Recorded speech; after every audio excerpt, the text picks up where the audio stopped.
ಹೇಗೆ ಏನಕ್ಕೆ ಯೂಸ್ ಮಾಡ್ತೀವಿ ನಾವು ಅದನ್ನು ನೋಡೂ ಇಲ್ಲ. ನಮ್ಮ ಯಜಮಾನ್ರು ಕಾಡು ಒಳಗೆ ಒಂದು ದಿವಸ ಹೋಗಿಲ್ಲ. ಅವರಿಗೆ ಕಾಡಿಂದು ಅಷ್ಟು ಇಲ್ಲ ಸರ್, ಅವ್ರು ಹೋಗೋದಿಲ್ಲ ಸರ್. ನಮ್ಮ ಆ ಗ್ಯಾಸ್ ಐತೆ ಅಡುಗೆ ಮಾಡಿ ಅವ್ರು ಬಂದು 2 ದಿವಸ 3 ದಿವಸ ಇರ್ತಾರೆ ಅಷ್ಟೇ. ಅದು ಒಂದೊಂದು ಸರಿ ಬಂದರೆ ಮಕ್ಳು ಕೇಳ್ತಾರೆ ಅಂದ್ರೆ ಬೆಳಗ್ಗೆ ಬಂದರೆ ಅವತ್ತು ಸಾಯಂಕಾಲನೂ ಹೊಂಟೋಯ್ತಾರೆ ಸರ್. ಮನೇಲಿ ಇರಲ್ಲ. ಅಲ್ಲಿ ಮೈಂಟೆನೆನ್ಸ್ ಎಲ್ಲ ಮಾಡಬೇಕಲ್ಲ, ಓನರ್ ಬಿಡೋದೇ ಇಲ್ಲ, ಇವ್ರು ಬರೋದಿಲ್ಲ. ನೋಡಿ ಸರ್, ಆ ಡ್ರೆಸ್ಗೆ ಅಲ್ಲಿಂದನೇ ಎಲ್ಲ ತಗೊಂಡ್ಬಂದಿದ್ದು ಎಲ್ಲ ಎರಡೂ ಕ್ಲೋಸ್ ಶಾರ್ಟಲ್ಲಿ ಹೊಡೆದಿದ್ದಾರೆ. Maximum 5 to 6 ಇಂಚಲ್ಲಿ. ನನಗೆ ಗೊತ್ತಿದೆ, ಆ ಗಾಯ ನೋಡಿದರೆ ನನಗೆ ಅನಿಸ್ತದೆ ಕೈಯಲ್ಲಿ ಹಿಡಿದೇ ಹೊಡೆದಿದ್ದಾರೆ. ಸ್ನೇಹಿತರೆ ನಮಸ್ಕಾರ, ನಾನು ನಿಮ್ಮ ರಾಕೇಶ್ ಆರುಂಡಿ. ಚಾಮರಾಜನಗರ ಹನೂರು ತಾಲೂಕಿನ ಶಾಗ್ಯ ದಟ್ಟ ಅರಣ್ಯ. ನಿಮಗೆ ಸುತ್ತಲೂ ನೋಡಿದ್ರೆ ಇದೆಲ್ಲವೂ ಕೂಡ ಅರಣ್ಯ ಭಾಗ, ದೂರದಲ್ಲಿರ್ತಕ್ಕಂಥದ್ದು. ಜೊತೆಗೆ ನಾನು ಇಲ್ಲಿ ನಿಂತ್ಕೊಂಡಿರ್ತಕ್ಕಂಥದ್ದು ತೋಮಿಯಾರ್ ಪಾಳ್ಯ ಗ್ರಾಮದಲ್ಲಿ. ನಿಮಗೆ ಇಲ್ಲಿ ನಡೆದಂಥ ಘನಘೋರ ಘಟನೆಯ ಬಗ್ಗೆ ಸಂಕ್ಷಿಪ್ತವಾದಂಥ ಮಾಹಿತಿ ಗೊತ್ತಿದೆ ಅಂದ್ಕೊಳ್ತೀನಿ. ಯಾಕೆಂದರೆ ಆ ಮಟ್ಟಿಗೆ ಇಡೀ ರಾಜ್ಯವನ್ನೇ ಬೆಚ್ಚಿ ಬೀಳಿಸಿದಂಥ ಘಟನೆ. ಅರಣ್ಯಾಧಿಕಾರಿಗಳು ಕಾಡಿನಲ್ಲಿ ಯಾರೋ ಬೇಟೆಗಾರರು ಬಂದಿದ್ದಾರೆ ಅಂತ ಅವ್ರ ಮೇಲೆ ದಾಳಿ ನಡೆಸಿದ್ವಿ. ಜೊತೆಗೆ ಅದರಲ್ಲಿ 3 ಜೀವಗಳು ಬಲಿಯಾದವು ಅಂತ. ಒಂದು ಕಡೆ ಅವರೆಲ್ಲರೂ ಕೂಡ ಅಮಾಯಕ ಸ್ಥಳೀಯರು ಅಂತ. ಇವತ್ತು ನಾನು ನಿಂತ್ಕೊಂಡಿರ್ತಕ್ಕಂಥ ಜಾಗ ಏನಿದೆ, ಇದು ಆ 3 ಜನ ಸಾವನ್ನಪ್ಪಿದವರಲ್ಲಿ ಒಬ್ಬ ಕುಮಾರ್ ಅನ್ನೋ ವ್ಯಕ್ತಿಯ ಮನೆ. ಅವ್ರ ಕುಟುಂಬ ನೋಡ್ಬೋದು ನೀವು. ಇಲ್ಲಿರ್ತಕ್ಕಂಥ ಎಲ್ಲರದು ಕೂಡ ಆರ್ಥಿಕವಾಗಿ, ಸಾಮಾಜಿಕವಾಗಿ ನಿಮ್ಗೆಲ್ರಿಗೂ ಕೂಡ ಗೊತ್ತಿರೋ ಹಾಗೆ ಚಾಮರಾಜನಗರ ಈಗಾಗಲೇ ಹಿಂದುಳಿದಿರ್ತಕ್ಕಂಥ ಜಿಲ್ಲೆ ಅನ್ನೋದು ಗೊತ್ತಿದೆ. ಅದೇ ಚಾಮರಾಜನಗರ ಜಿಲ್ಲೆಯ ಹನೂರು ಭಾಗ, ಇದು ಗಡಿ ಭಾಗಗಳು, ಜೊತೆಗೆ ಶಾಗ್ಯ ಅರಣ್ಯ ಭಾಗ ಬರ್ತಕ್ಕಂಥ ಪ್ರದೇಶ. ನಿಮಗೆ ಕಾವೇರಿ ವನ್ಯಜೀವಿ ಧಾಮಗಳು ಬರ್ತಕ್ಕಂಥ ಒಂದು ದಟ್ಟವಾದಂಥ ಕಾಡಿರ್ತಕ್ಕಂಥ ಭಾಗ. ಇಲ್ಲಿನವರಿಗೆ ಮೂಲತಃವಾಗಿ ಭಾಳ ಕೂಲಿ ಮಾಡ್ಕೊಂಡು ಕೆಲಸ ಮಾಡ್ತವ್ರು, ಜೊತೆಗೆ ಕೃಷಿ ಕೂಡ ಇವರಿಗೇನು ಕೈ ಹಿಡ್ದಿಲ್ಲ ಅಂಥ ಕುಟುಂಬಗಳು. ಅವತ್ತು ಇವರು ದನ ಕರುಗಳು ಕಾಣೆಯಾಗಿದ್ದಾವೆ ಅಂತ ಹೇಳಿ ಕಾಡಿಗೆ ಹೋದಾಗ ಅವ್ರನ್ನ ಬೇಟೆಗಾರರು ಅಂತ ಭಾವಿಸಿ ಅರಣ್ಯಾಧಿಕಾರಿಗಳು ಅವ್ರ ಮೇಲೆ ಶೂಟೌಟ್ ಮಾಡಿದ್ರು. ಇದರಲ್ಲಿ ಬಹಳಷ್ಟು ಗೊಂದಲಗಳಿದೆ. ನಾನು ನೇರವಾಗಿ ಅವ್ರ ಕುಟುಂಬದವ್ರ ಬಳಿಯೇ ಬಂದಿದ್ದೀನಿ. ನೀವು ಅವರ ಮನೆಗಳನ್ನು ನೋಡಿದಾಗ ಗೊತ್ತಾಗುತ್ತೆ ಎಷ್ಟು ಹಿಂದುಳಿದಂಥ ಮನೆಗಳು, ಜೊತೆಗೆ ಅವರ ಆರ್ಥಿಕವಾಗಿ ಸಬಲರಾಗಿಲ್ಲ ಅನ್ನೋದು ಗೊತ್ತಾಗುತ್ತೆ. ಸ್ನೇಹಿತರೆ, ಈ ಕೇಸ್ನಲ್ಲಿ ಇಲ್ಲಿಯವರೆಗೂ ಆಗಿರ್ತಕ್ಕಂಥ ಅಪ್ಡೇಟ್ಸ್ ನೋಡಿ. ಅರಣ್ಯಾಧಿಕಾರಿಗಳು ಬಿಡುಗಡೆ ಮಾಡಿರ್ತಕ್ಕಂಥ ಸಾಕ್ಷ್ಯಾಧಾರಗಳನ್ನು ನೋಡಿದಾಗ ನಿಮಗೆ ಅನೇಕ ಗೊಂದಲಗಳು ಮೂಡುತ್ತೆ. ಯಾಕೆಂದರೆ ಅದೇ 34.5 kg ಮಾಂಸದ ಚೀಲಗಳನ್ನು ನೋಡಿದಾಗ ಯಾವುದೇ ನೆತ್ತರಿನ ಕಲೆಗಳಿಲ್ಲ. ಯಾಕೆಂದರೆ 2 ದಿನಗಳಾದ ನಂತರ ಅದನ್ನು ಅವರು ಸಾಬೀತುಪಡಿಸಿರೋದು. ಆದರೂ ಕೂಡ ನಿಮಗೆ ಆ ಮಾಂಸದ ಚೀಲಗಳು ಯಾವ ರೀತಿಯಾಗಿ ಇರಬೇಕಿತ್ತು ಅನ್ನೋ ಥರದಲ್ಲಿ. ಇನ್ನು ನಿಮಗೆ ಪ್ಯಾರಗಾನ್ ಚಪ್ಪಲಿಗಳು, ಅವರು ಇಟ್ಟಿರ್ತಕ್ಕಂಥ ಪ್ಯಾರಗಾನ್ ಚಪ್ಪಲಿಗಳನ್ನು ನೋಡಿದಾಗ ಹವಾಯಿ ಚಪ್ಪಲಿಗಳು, ಸ್ಟಿಕ್ಕರ್ ಕೂಡ ತೆಗೆದಂಥ ಚಪ್ಪಲಿಗಳನ್ನು ಇಟ್ಟಿರೋದು, ತುಕ್ಕಿಡ್ದಿರ್ತಕ್ಕಂಥ ಚೂರಿಗಳನ್ನು ಇಟ್ಟಿರೋದು, ಇವೆಲ್ಲವೂ ಕೂಡ ಬಹಳ ನಿಗೂಢವಾದಂಥ ಪ್ರಶ್ನೆಗಳನ್ನು ಹುಟ್ಟುಹಾಕುತ್ತೆ. ಸ್ನೇಹಿತರೆ, ನಾನು ಇವತ್ತು ಅದೇ ಕುಟುಂಬದ ಮನೆಯ ಮುಂದಿದ್ದೀನಿ. ಮತ್ತೊಮ್ಮೆ ನಾನು ಅವರ ಇಡೀ ಕುಟುಂಬವನ್ನು ಮಾತನಾಡಿಸೋದಕ್ಕಿಂತ ಅವರ ಮನೆ ಮತ್ತು ಅವರ ಆರ್ಥಿಕವಾದಂಥ ಪರಿಸ್ಥಿತಿ, ಜೊತೆಗೆ ಅವ್ರು ಫೈನಾನ್ಷಿಯಲಿ ಹೇಗಿದ್ದಾರೆ ಅನ್ನೋದನ್ನು ಕೂಡ ನಾನು ನಿಮಗೆ ವ್ಯಕ್ತಪಡಿಸ್ತಾ ಇದ್ದೀನಿ. ಜೊತೆಗೆ ತುಂಬ ಮುಗ್ಧ ಕುಟುಂಬಗಳು, ತುಂಬ ಅಮಾಯಕ ಕುಟುಂಬಗಳು ಅನ್ನೋ ಥರದಲ್ಲಿ ಯಾಕೆ ಇಲ್ಲಿನ ಸ್ಥಳೀಯರು ಕೂಡ ಇವರು ಪರವಾಗಿ ನಿಂತ್ಕೊಂಡಿದ್ದಾರೆ ಅಂದರೆ ಅದೇ ಕಾರಣ. ಭಾಳಷ್ಟು ಸಾರಿ ಫಾರೆಸ್ಟ್ ಆಫೀಸರ್ಗಳು ಈ ಥರದ ಅನೇಕ ಅಕ್ರಮಗಳಲ್ಲೂ ಕೂಡ ನಾನು ಇವ್ರ ಇನೋಸೆನ್ಸ್, ಅವ್ರ ಇನೋಸೆನ್ಸ್ಗಳು ಅಥವಾ ಅವರೇ ಅಪರಾಧಿಗಳು ಅಂತ ಒಂದು ಡಿಸಿಷನ್ನಿಗೆ ಬರ್ತಾ ಇಲ್ಲ. ಆದರೆ ಈ ಥರದ ಕೇಸ್ಗಳಲ್ಲಿ ಯಾವ ರೀತಿಯಾದಂಥ ಎಡವಟ್ಟುಗಳಾಗ್ಬಿಡುತ್ತೆ ಅಂತ ಈ ಕೇಸ್ನ ನೀವು ಸೂಕ್ಷ್ಮ ಗಮನಿಸಿದ್ರೆ ನಮಗೆ ಮೇಲ್ನೋಟಕ್ಕಾಗಿ ಅನಿಸ್ಬಿಡುತ್ತೆ, ಇಲ್ಲ ಇದು ಅರಣ್ಯಾಧಿಕಾರಿಗಳೇ ಏನೋ ಎಡವಟ್ಟು ಮಾಡಿಬಿಟ್ಟಿದ್ದಾರೆ ಅನ್ನೋ ಥರದಲ್ಲಿ. ನಿಮಗೆ ಆ ಥರದ ಪೂರ್ಣ ಸ್ವಾತಂತ್ರ್ಯ ಅವ್ರಿಗಿದ್ದಾಗ ಅವರು ಈ ಕೇಸ್ನಲ್ಲಿ ಭಾಳಷ್ಟು ಜನರಿಗೂ ಕೂಡ ಕ್ಲಾರಿಟಿ ಕೊಡ್ತಕ್ಕಂಥ ಅಗತ್ಯವೇ ಇರಲಿಲ್ಲ. ಯಾಕೆಂದರೆ ಎಲ್ರಿಗೂ ಕೂಡ ಗೊತ್ತಾಗೋ ರೀತಿಯಾಗಿ ಅವ್ರ ಪ್ರತಿಯೊಂದು ಅವರ ನಡೆಗಳು ಕೂಡ ಗುಟ್ಟಾಗಿಡೋ ಅಗತ್ಯ ಇರಲಿಲ್ಲ. ಇಲ್ಲಿಂದ ಅವ್ರನ್ನ ಕರ್ಕೊಂಡೋಗಿ ಯಾವುದೋ ಹಾಸ್ಪಿಟ್ಲಿಗೆ ಹಾಕಿದ್ದು, ದೂರದ ಹಾಸ್ಪಿಟ್ಲಲ್ಲಿ ಅಡ್ಮಿಟ್ ಮಾಡಿರೋದು, ಜೊತೆಗೆ ಒಬ್ಬ ಅರಣ್ಯಾಧಿಕಾರಿ 3 ಜನರಿಗೆ ಶೂಟೌಟ್ ಮಾಡಿರೋದು, ಇನ್ನು ಉಳಿದವ್ರಿಗೆ ಯಾರಿಗೂ ಕೂಡ ಬೀಳಲೇ ಇಲ್ವಾ, ಅಥವಾ ಇವರು ಅವ್ರ ಮೇಲೆ ದಾಳಿನೇ ನಡೆಸಲೇ ಇಲ್ವಾ, ಅಥವಾ ಬಂದೂಕುಗಳನ್ನು ಯಾಕೆ ಇವರು ವಶಪಡಿಸ್ಕೊಂಡಿಲ್ಲ, ಈ ಥರದ ಅನೇಕ ಕುತೂಹಲಗಳು ಹೇಳ್ತಾ ಹೋದರೆ 1000 ಪ್ರಶ್ನೆಗಳು ಇಲ್ಲಿ ಮೂಡುತ್ತೆ. ಇನ್ನು ಮಹಿಮಾ ದಾಸ್ ಅನ್ನೋ ವ್ಯಕ್ತಿ, ಆತನ ನಿಗೂಢ ನಡೆ, ಆತ ಎಲ್ಲಿದ್ದಾನೆ ಏನು ಅನ್ನೋದನ್ನು ಕೂಡ ನಾನು ನಿಮ್ಗೆ ಹೇಳ್ತೀನಿ. ಜೊತೆಗೆ ಆರಂಭದಲ್ಲಿ ಒಂದ್ಸರಿ ಮನೆ ತೋರಿಸ್ಬಿಡ್ತೀನಿ ನಾನು ನಿಮಗೆ. ಯಾಕೆ ಈ ಮಾತನ್ನು ಹೇಳ್ತಾ ಇದ್ದೀನಿ ಅಂದರೆ, ಇಲ್ಲಿ ಕುಮಾರ್ ಅವರ ಕುಟುಂಬ ಜೊತೆಗೆ ಅವ್ರ ಭಾವಚಿತ್ರ ಇಡಲಾಗಿತ್ತು. ಇಲ್ಲಿ ತೋರಿಸ್ತೀನಿ, ಸಾರಿ. ನಿಮಗೆ ಮತ್ತೊಮ್ಮೆ ಆ ಫೋಟೋವನ್ನು ಫೋಕಸ್ ಮಾಡಿ ತೋರಿಸ್ತೀನಿ. ನಿಮಗೆ ವೈರಲ್ ಕೂಡ ಆಗಿದೆ, ಈಗಾಗಲೇ ಫೋಟೋಗಳನ್ನು ನೋಡಿರ್ತೀರಿ. ಕುಮಾರ್ ಅಂತ ಈ ವ್ಯಕ್ತಿ ಅವ್ರ ಜೊತೆಗೆ ಹೋಗಿದ್ದು. ಜೊತೆಗೆ ಇವ್ರ ಮನೇಲೇನು ದನ ಕರುಗಳಿಲ್ಲ. ನಾನು ಅವ್ರನ್ನ ಕೇಳಿ ವಿಚಾರಿಸಿದೆ. ಮತ್ತು ಈ ಮನೆಯನ್ನು ಯಾರೋ ದೊಡ್ಡ ಬೇಟೆಗಾರರ ಕುಟುಂಬ ಅಲ್ಲ ಇದು. ನಿಮಗೆ ಈ ಮನೆಗಳನ್ನು ನೋಡಿದಾಗ ಅಥವಾ ಮನೆಯ ಒಳಗೆ ನೋಡಿದಾಗ ಎಲ್ಲವೂ ಕೂಡ ನಿಮಗೆ ಗೊತ್ತಾಗುತ್ತೆ ಕಾಡಂಚಿನಲ್ಲಿ ಇರ್ತಕ್ಕಂಥ ವ್ಯಕ್ತಿಗಳು ಈ ಸಂಘರ್ಷ ಅರಣ್ಯಾಧಿಕಾರಿಗಳಿಗೂ ಮತ್ತು ಅರಣ್ಯ ಇಲಾಖೆಗೂ ಮತ್ತು ಇಲ್ಲಿನ ಕುಟುಂಬಗಳಿಗೂ ಯಾವಾಗಲೂ ಒಂದು ಸಂಘರ್ಷ ಇರುತ್ತೆ. ಅದು ಹೊಂದಾಣಿಕೆಯ ಮೇಲೆ ಹೋಗಬೇಕು. ಈ ರೀತಿಯಾಗಿ ಅಮಾಯಕ ಜೀವಗಳನ್ನು ಬಲಿ ತೆಗೆದುಕೊಳ್ಳಿಕ್ಕೆ ಹೋಗಬಾರ್ದು ಅಂತ ಇವತ್ತು ನಮ್ಮ ಜೊತೆ ಅವರ ಪತ್ನಿ ಇದ್ದಾರೆ. ಅವ್ರನ್ನ ಮಾತನಾಡಿಸ್ತಾ ಹೋಗ್ತೀನಿ. ನಮಸ್ತೆ ಅಮ್ಮ. ಈ ಕೇಸ್ನಲ್ಲಿ ನಾವು ಅಲ್ಲಿಂದ ಇಲ್ಲಿವರೆಗೂ ಬಂದು ನಿಂತಿರೋ ಕಾರಣ ಇಷ್ಟೇ, ನಿಜಕ್ಕೂ ಕೂಡ ಅರಣ್ಯಾಧಿಕಾರಿಗಳು ತಪ್ಪು ಮಾಡಿದರೆ ಅವ್ರ ವಿರುದ್ಧವೂ ಕ್ರಮ ತೆಗೆದುಕೊಳ್ಬೇಕು ಅಂತ.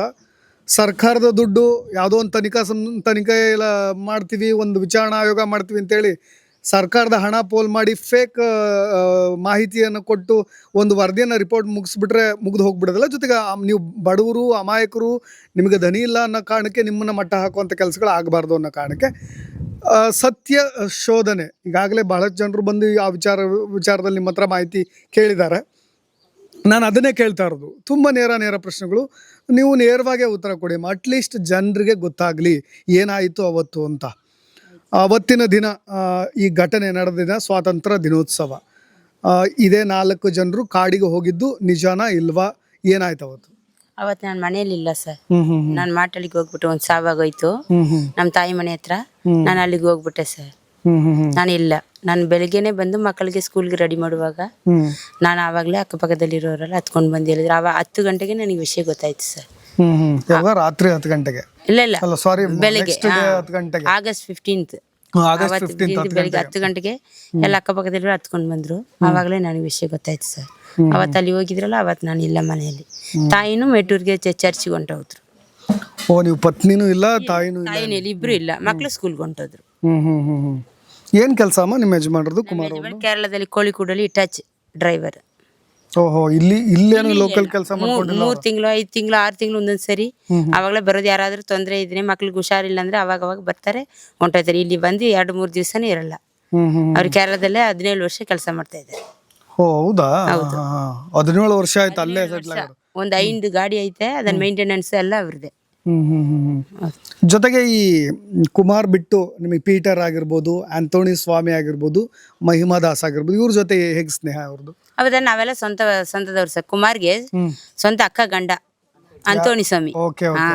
ಸ್ವಂತ ಅಕ್ಕನ ಗಂಡ ಆಂಥೋನಿ ಸ್ವಾಮಿ. ಅವರು ಚಿಕ್ಕಪ್ಪ ದೊಡ್ಡಪ್ಪನ ಮಗ. ನಾವ್ ಇಲ್ಲಿರೋರೆಲ್ಲ ಸ್ವಂತದವ್ರೆ ಸರ್. ರಿಲೇಷನ್ಸ್ ಎಲ್ಲರೂ. ಆ 3 ಜನನು ರಿಲೇಷನ್? ಎಲ್ಲರೂ ರಿಲೇಷನ್ಸ್. ಹೋಗಿದವರೆಲ್ಲ ರಿಲೇಷನ್. ಪೀಟರ್ ರಿಲೇಷನ್ ಆಗ್ಬೇಕು, ಪೀಟರ್ ರಿಲೇಷನ್, ಮಹಿಮಾ ದಾಸ್ ಅವರು ರಿಲೇಷನ್ ಆಗ್ಬೇಕು. ರಿಲೇಷನ್. ಓಕೆ. ಅವತ್ತಿನ ದಿನ ಅವರು ಸಿಕ್ಕಿದ್ದು ಹೇಗೆ, ಏನು ಜೊತೆಯಾಗಿ ಒಟ್ಟಾಗಿದ್ದು ಹೇಗೆ ಅಂತ? ಅದೇ ನನಗೆ ಗೊತ್ತಿಲ್ವಲ್ಲ ಸರ್, ನಾನು ಹೊಂಟೋದ್ರಲ್ಲ. ಅಲ್ಲ, ಅಟ್ಲೀಸ್ಟ್ ನಿಮಗೆ ಒಂದು ಚರ್ಚೆ ಆಗಿರುತ್ತೆ. ಈಗ 4 ಜನರು ಈಗ ಕಾಡಿನಲ್ಲೇ ಮೃತಪಟ್ಟಿರೋದ್ರಿಂದ, ಅವ್ರ ಮೇಲೆ 4 ಜನರ ಮೇಲೂ ದಾಳಿ ಮಾಡಿರೋದ್ರಿಂದ ಯಾವ ಕಾರಣಕ್ಕೆ ಕಾಡಿಗೆ ಹೋಗಿದ್ರು ಅನ್ನೋ ಮಾಹಿತಿ. ಅದೇ ಹಸು ಕಾಣೆ ಆಯ್ತು ಸರ್. ಅವ್ರ ಅಕ್ಕ ಹೇಳಿದ್ರು, ಮಾವು ಒಬ್ರೇ ಹೋದ್ರೆ ಚಿರ್ತಿರ್ತದೆ, ಇಟ್ಕೊಬಿಡ್ತದೆ. 2-3 ಜನ ಸೇರ್ಕೊಂಡು ಹೋದ್ರೆ ಅಲ್ಲಿ ಹೋಗಿ ಉಡ್ಕೊಂಡ್ ಬರಕ್ಕೆ ಹೋಗಿದ್ರು ಸರ್. ಯಾರ್ದು ದನ ಕರುಗಳು ಮಿಸ್ ಆಗಿದ್ದು? ಆಂಥೋನಿ ಸ್ವಾಮಿ ಅವರು. ಓಕೆ. ಅವ್ರು ಎಷ್ಟು, ಅವ್ರದ್ದು ಊರು ಯಾವ್ದು ಮ್ಯಾಮ್? ಮರಿಮಂಗಳ, ಇಲ್ಲಿ ಪಕ್ಕದಲ್ಲಿ. ಇದು ಪಕ್ಕದಲ್ಲೇ ಮರಿಮಂಗಳ. ಓಕೆ. ಹಾಗಾಗಿ ಒಟ್ಟಾಗಿ ಎಲ್ಲರೂ ಹೋಗಿದ್ದಾರೆ ಅಲ್ಲಿಗೆ. ಅವ್ರವ ಎಷ್ಟು ದನ ಕರುಗಳಿದಾವೆ? ಅದು ಗೊತ್ತಿಲ್ಲ ಸರ್, ಅವ್ರಿಗೆ ಗೊತ್ತು.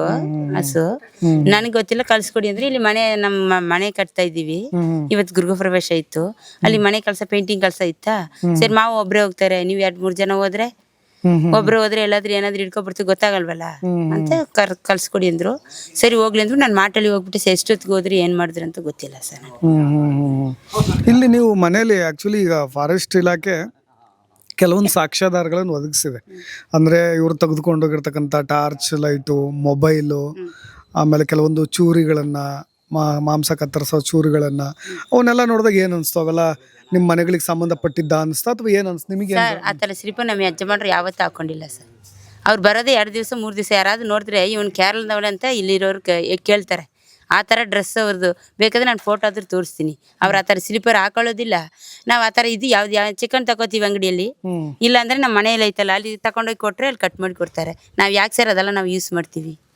ಆ ಬ್ಯಾಗ್ ಏನಕ್ಕೆ ಯೂಸ್ ಮಾಡ್ತೀವಿ? ನಾವು ಅದನ್ನ ನೋಡೂ ಇಲ್ಲ. ನಮ್ಮ ಯಜಮಾನ್ರು ಕಾಡು ಒಳಗೆ 1 ದಿವಸ ಹೋಗಿಲ್ಲ. ಅವರಿಗೆ ಕಾಡಿಂದು ಅಷ್ಟು ಹೋಗೋದಿಲ್ಲ ಸರ್. ನಮ್ಮ ಆ ಗ್ಯಾಸ್ ಐತೆ, ಅಡಿಗೆ ಮಾಡಿ ಅವ್ರು ಬಂದು 2 ದಿವಸ 3 ದಿವಸ ಇರ್ತಾರೆ ಅಷ್ಟೇ. ಅದು ಒಂದೊಂದ್ಸರಿ ಬಂದ್ರೆ ಮಕ್ಳು ಕೇಳ್ತಾರೆ ಅಂದ್ರೆ ಬೆಳಿಗ್ಗೆ ಬಂದ್ರೆ ಅವತ್ತು ಸಾಯಂಕಾಲನೂ ಹೊಂಟೋಯ್ತಾರೆ ಸರ್. ಮನೇಲಿ ಇರಲ್ಲ. ಅಲ್ಲಿ ಮೈಂಟೆನೆನ್ಸ್ ಎಲ್ಲ ಮಾಡ್ಬೇಕಲ್ಲ, ಓನರ್ ಬಿಡೋದೇ ಇಲ್ಲ, ಇವ್ರು ಬರೋದಿಲ್ಲ. ನಿಮ್ ಸ್ವಂತ ಜಮೀನ್ ಅಂತ ಏನಿಲ್ಲ? ಜಮೀನೆಲ್ಲ ಏನಿಲ್ಲ ಸರ್. ಇವಾಗಲೇ ಒಂದು ಸಾಲ ಮಾಡಿ ಆ ಮನೆ ಕಟ್ಟಿದೀವಿ ಸರ್. ಇಲ್ಲಿ ಹೇಗೆ ಪ್ರಾಣಿಗಳ ಹಾವಳಿ ನಿಮಗೆ ಒಂದು ಸ್ವಲ್ಪ ಉಪಟಳ ಯಾವ ಪ್ರಾಣಿಗಳು ಸ್ವಲ್ಪ ಕಾಟ ಕೊಡುತ್ತೆ ನಿಮ್ಗೆ? ಇಲ್ಲಿಂದ ತುಂಬಾ ಡೆಪ್ತ್ ಫಾರೆಸ್ಟ್ ಹೋಗ್ಬೇಕು ಅಂದ್ರೆ ಎಷ್ಟು ದೂರ ಹೋಗ್ಬೇಕು ಇಲ್ಲಿ? ಇಲ್ಲಿಂದ ನೋಡಿದ್ರೆ ಗೊತ್ತಾಗುತ್ತೆ ಸರ್, ಅದೇ ಫಾರೆಸ್ಟ್. Okay okay. ಸ್ವಲ್ಪ ಇಲ್ಲಿಂದ ಒಂದು ಅರ್ಧ ಕಿಲೋಮೀಟರ್ ಇಲ್ಲ, ಅರ್ಧ ಕಿಲೋ 300 ಮೀಟರ್ 300 ಮೀಟರ್ ಅಷ್ಟೇ ಸರ್. ಇಲ್ಲಿಂದ ನೋಡಿದ್ರೆ ಜೀಪ್ ಗಾಡಿ ಎಲ್ಲ ಹೋಯ್ತದಲ್ಲ, ಎಲ್ಲ ನಮ್ಗೆ ಇಲ್ಲಿಂದ ನೋಡಿದ್ರೆ ಗೊತ್ತಾಗುತ್ತೆ ಸರ್. Okay okay. ಒಂದು 300 ಮೀಟರ್ ಅಂತರದಲ್ಲೇ ಕಾಡಿದೆ. ನಿಮ್ಗೆ ಏನೇ ದನ ಕರುಗಳು ಮಿಸ್ ಆದ್ರೂ ಒಳಗೆ ದಿನ ಇಲ್ಲಿ ಓಡಿಸ್ಕೊಂಡು ಹೋಗಿ ಮೇಯಿಸ್ಕೊಂಡು ಬರ್ತಾರಲ್ಲ, ಮಿಸ್ ಆದ್ರೆ ಆವಾಗಲೇ ಸಾಯಂಕಾಲನೂ ಹೊಂಟಾಯ್ತಾರೆ 2 ಜನ 3 ಜನ ಹೋಗಿ ಹಸು ಕಣಿಯೋದು. ಒಂದೊಂದು ಹಸುನು 1,20,000 ಬಿಡಕ್ಕಾಯ್ತದ ಸರ್. ಹಂಗೆ ಹುಡ್ಕೊಂಬರಕ್ಕೆ ಹೋಗಿದ್ರು ಸರ್ ಅಷ್ಟೇ. ನಮ್ಮ ಯಜಮಾನ್ರು ಯಾವತ್ತೂ ಹೋಗಿಲ್ಲ ಸರ್. ಇದಕ್ಕಿಂತ ಹಿಂದೆ ಯಾವತ್ತೂ ಹೋಗಿಲ್ಲ, ಅವರು ಹೋಗೋದೇ ಇಲ್ಲ. ಈಗ ಸಿಕ್ಕಿರ್ತಕ್ಕಂಥ ಮೃತದೇಹ ಅವ್ರ ಸ್ಪಾಟ್ ಹೇಳ್ತೀರಲ್ಲ, ಇಲ್ಲಿಂದ ಎಷ್ಟು ದೂರ ಆಗುತ್ತದು? ಅದು ಗೊತ್ತಿಲ್ಲ, ಅದು ಯಾವ ಕಡೆ ಹೋಗಿದ್ರೆ ಅಂತ ನಮ್ಗೆ ಗೊತ್ತಿಲ್ವಲ್ಲ ಸರ್. ನಮ್ಗೆ ಎಲ್ಲೂ ಇಲ್ಲ, ಜಾಗಕ್ಕೆ ಹೋಗಿಲ್ಲ ಇಲ್ಲ ಸರ್. ನನಗೆ ಏನಕ್ಕೆ, ನನಗೆ ಮನೆ ಬಿಟ್ರೆ ಚರ್ಚ್ ಇಲ್ಲಂದ್ರೆ ಇಲ್ಲಿ ಎಲ್ಲೂ ಹೋಗಲ್ಲ ಸರ್. ಅವ್ರು ಬಂದ್ರು ಅಷ್ಟೇ, 2 ದಿವಸ ಇರ್ತಾರೆ ಹೊಂಟೋಯ್ತಾರೆ. ಅವ್ರದ್ದು ಆ ಕಡೆ ಎಲ್ಲ ಒಂದೊಂದ್ ಕಡೆ ಒಂದೊಂದು ಹಸು ಹೋಯ್ತದಲ್ಲ ಮೇಯ್ಸಕ್ಕೆ, ಅವ್ರು ಹೆಂಗ್ ಹೋದ್ರೆ ಅದು ಗೊತ್ತಿಲ್ಲ. ಅವತ್ತು ನಿಮ್ಗೆ ಇಲ್ಲಿಂದ ಈ ತರ ಶೂಟೌಟ್ ಆಗಿದೆ, ಅದನ್ನ ಹಾಸ್ಪಿಟ್ಲ್ ಕರ್ಕೊಂಡು ಹೋದ್ರು, ನಿಮ್ಗೆ ಏನ್ ಡೌಟ್ಸ್ ಇದೆ ಈಗ? ಆಕ್ಚುಲ್ ಆಗಿ ನಿಮ್ಗೆ ಏನೇನು ಅನುಮಾನಗಳು ಬರ್ತಾ ಇದೆ? ಈಗ ಹಾಸ್ಪಿಟ್ಲಲ್ಲಿ ಇಲ್ಲೇ ತೋರಿಸ್ಬೋದಿತ್ತು, ಅಲ್ಲಿ ಕರ್ಕೊಂಡು ಹೋದ್ರು, ಈ ತರ ಚರ್ಚೆಗಳಾಗ್ತಾ ಇದೆಯಲ್ಲ, ನಿಮಗೆ ಯಾವ ಕಾರಣಕ್ಕೆ ಡೌಟ್ ಬರ್ತಾ ಇದೆ ಅಮ್ಮ? ಸರ್, ಅವರು ನಿಜವಾಗ್ಲೂ ತಪ್ಪು ಮಾಡಿದ್ರೆ, ತಪ್ಪು ಮಾಡಿಲ್ಲ ಅಂದ್ರೆ ಖಂಡಿತ ಅವತ್ತು MLA ಅವರು, DC ಮೇಡಮ್ ಎಲ್ಲರೂ ಬಂದರು ಸರ್. ಪೊಲೀಸವರು ಸಹಕಾರ ಕೊಟ್ಟು ನಮ್ಮ ಹತ್ರ ಬಂದರು ನಾವು ಹೋರಾಟ ಮಾಡುವಾಗ. ಅವ್ರು ತಪ್ಪು ಮಾಡಿಲ್ಲ ಅಂದರೆ ಬಂದು ನಿಂತ್ಕೋತಾ ಇದ್ರು ಸರ್ ಅಲ್ಲಿಗೆ. ನಾವು ತಪ್ಪು ಮಾಡಿಲ್ಲ, ಇವರೇ ತಪ್ಪು ಮಾಡಿದ್ರು ಅಂತ ಅವ್ರು ಬಂದು ಹೇಳ್ತಾ ಇದ್ರು. ಅವ್ರು ಒಬ್ಬರು ಬಂದಿಲ್ಲ ಸರ್, ನಿಜ ಅವ್ರು ತಪ್ಪು ಮಾಡಿದ್ದಾರೆ ಸರ್. ಬೇಕಾದ್ರೆ ಶೂಟೌಟ್ ಮಾಡಿದ್ದಾರೆ ಸರ್. ನಿಮ್ಮ ಯಜಮಾನ್ರು ಈ ಮುಂಚೆ ಪ್ಯಾರಗಾನ್ ಚಪ್ಪಲಿ ಹಾಕ್ತಾ ಇದ್ರ? ಹಾಕಿಲ್ಲ ಸರ್, ಬೇಕಾದ್ರೆ ತೋರಿಸಿ. ನಮ್ಮ ಯಜಮಾನ್ರು ಹಾಕಿ ಸ್ಲಿಪ್ಪರ್ ಎಲ್ಲ ಇಲ್ಲೇ ಐತೆ. ಅವ್ರು ಆ ಥರ ಸ್ಲಿಪ್ಪರ್ ಹಾಕಲ್ಲ ಸರ್. ಅಂತ ತೋರಿಸ್ತೀವಿ, ಅವ್ರು ಆ ಥರ ಸ್ಲಿಪ್ಪರ್ ಹಾಕಲ್ಲ ಸರ್. ಯಾರಾದ್ರೂ ನೋಡಿದ್ರೆ ಇವ್ನು ಕೇರಳದವ್ರ ಅಂತ ಕೇಳ್ತಾರೆ ಸರ್. ಆ ಥರ ಡ್ರೆಸ್ ಅವ್ರು ಹಾಕ್ತಾರಲ್ಲ, ವೇಸ್ಟ್ ಟಿ ಶರ್ಟ್, ಬೇಕಾದ್ರೆ ಫೋಟೋ ತೋರಿಸ್ತೀನಿ. ಅವ್ರು ಕೇರಳದವ್ರು. ಎಲ್ಲ ಥಿಂಗ್ಸ್ ಅಲ್ಲಿಂದ ತಗೊಂಬರೋದೆಲ್ಲ ಕೇರಳ ಥಿಂಗ್ಸೇ ಸರ್. ಇಲ್ಲಿದ್ದು ಯಾವ್ದು ಯೂಸ್ ಮಾಡಲ್ಲ. ಪರ್ಫ್ಯೂಮ್ ಕೂಡ ಇಲ್ಲಿದ್ದು ಯೂಸ್ ಮಾಡಲ್ಲ. ಕೇರಳದಿಂದ ಎಲ್ಲ ತಗೊಂಬಂದು ಅದೇ ಯೂಸ್ ಮಾಡೋದು. ಬೇಕಾದ್ರೆ ನಾನು ಫೋಟೋ ತೋರಿಸ್ತೀನಿ, ಅವ್ರ ಗಾಡಿಯಲ್ಲಿ ನಿಂತಿದ್ದು ಫೋಟೋ.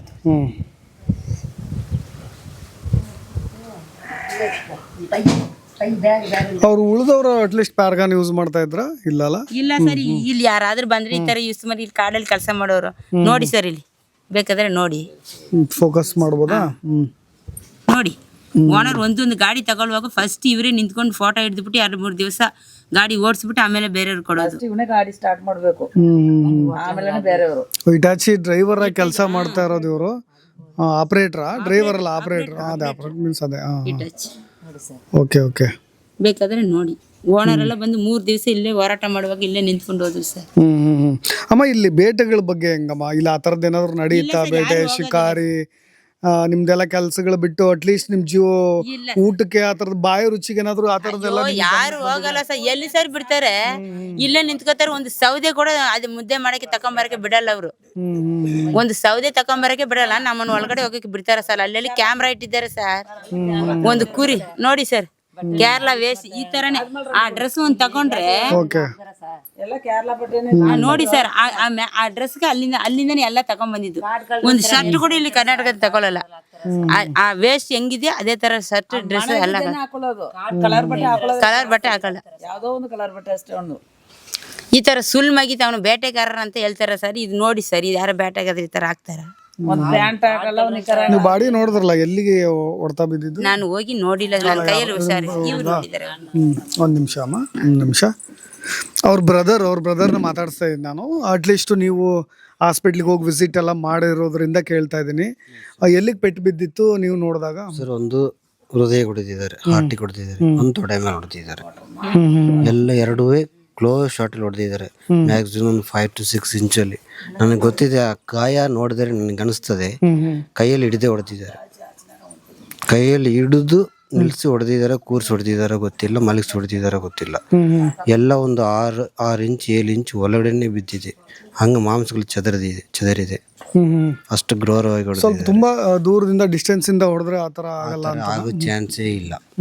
ಹತ್ರ ಹಿಡಿದು ಇಲ್ಲಾಂದ್ರೆ ಕೂರ್ಸಿನ ಮಲಗಿಸಿನ ಹೊಡೆದಿರೋದು ಅವರು. ಯಾಕಂದ್ರೆ ಗಾಯಗಳಿದೆ, ಯಾಕಂದ್ರೆ ಒಂದು ಗಾಯನೂ ಅಷ್ಟು ಚದರಿದೆ. ಯಾವ ಕಾರಣಕ್ಕಾಗಿರ್ಬೋದು ಅಂತೀರಾ ಸರ್ ನೀವು? ಸರ್ ಅದು ಇವಾಗ ತನಿಖೆ ಸ್ಟಾರ್ಟ್ ಮಾಡಿದ್ದಾರೆ. ಯಾಕಂದ್ರೆ ಅವ್ರನ್ನ ಇಮಿಡಿಯೇಟ್ ಅರೆಸ್ಟ್ ಮಾಡಿಲ್ಲ ಗೌರ್ಮೆಂಟು. ಇವಾಗ ಅದೇ ಅವರು ಇದಕ್ಕೆ ಅರಣ್ಯ ಇಲಾಖೆ ಅವರು ಬಂದಿಲ್ಲ. ಅವಾಗ ನಮಗೆ ಒನ್ಲಿ ಸಪೋರ್ಟ್ ಇಮಿಡಿಯೇಟ್ ಸಪೋರ್ಟ್ ಕೊಟ್ಟಿವರು ನಮ್ಮ ಮಂಜುನಾಥ್ ಅವ್ರ MLA ಅವರು.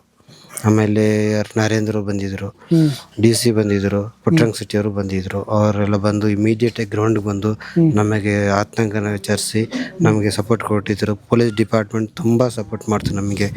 ಆಗ ಇರುವ ಜನರನ್ನ ಕಂಟ್ರೋಲ್ ಇದು ಮಾಡಿ ರೈತರ ಸಂಘ ಅಂದರೆ ಇಡೀ ರಾತ್ರಿ ಹಗಲು ಇದ್ದು ಅಲ್ಲೇ ಇದ್ದು ನಮಗೆ ಸಪೋರ್ಟ್ ಮಾಡಿದ್ರು. ಮಂಜುನಾಥ್ ಅವರು ಒಂದು ಇದಕ್ಕೂ ಹಾಕೋಗಿಲ್ಲ, ಅಲ್ಲೇ ಇದ್ದು ಇಡೀ ರಾತ್ರಿ ಅಲ್ಲೇ ಇದ್ದು ನಮ್ಮ ಜೊತೆ ಇದ್ದು ನಮಗೆ ಸಪೋರ್ಟ್ ಕೊಟ್ಟಿದ್ದಾರೆ. ಇವಾಗ ತನಿಖೆ ಸ್ಟಾರ್ಟ್ ಮಾಡಿದ್ದಾರೆ. ತನಿಖೆಯಲ್ಲಿ ಯಾಕೆ ಕೊಂದ್ರು ಏನಿತ್ತು ಅಂತ ಕೇಳಿ ತಿಳ್ಕೊಬೇಕು ಸರ್. ಸರ್